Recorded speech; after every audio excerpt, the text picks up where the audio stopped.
நீதிமொழிகள் 2ஆம் அதிகாரம்.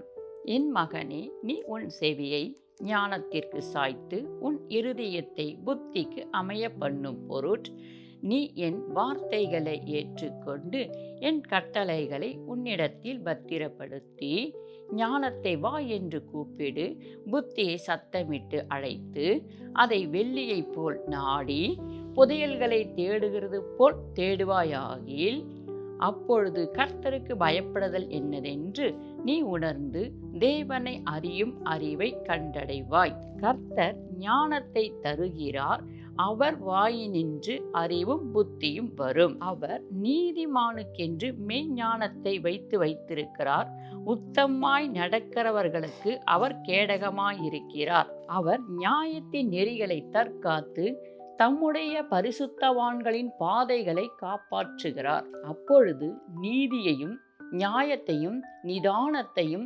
சகல நல் வழிகளையும் அறிந்து கொள்வாய்.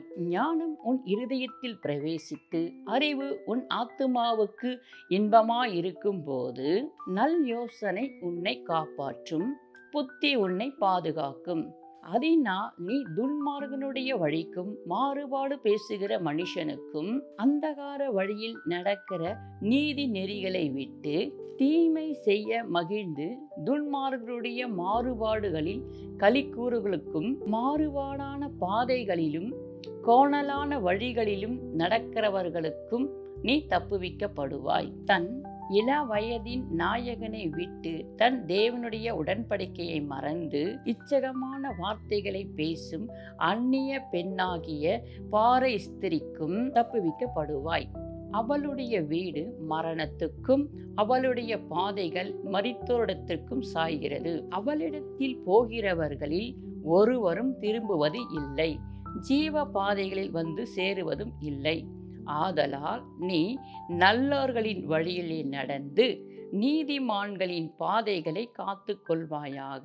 செவ்வையானவர்கள் பூமியிலே வாசம் பண்ணுவார்கள், உத்தமர்கள் அதிலே தங்கியிருப்பார்கள். துன்மார்கரோ பூமியிலிருந்து அறுப்புண்டு போவார்கள், துரோகிகள் இதில் இராதபடிக்கு நிர்மூலமாவார்கள்.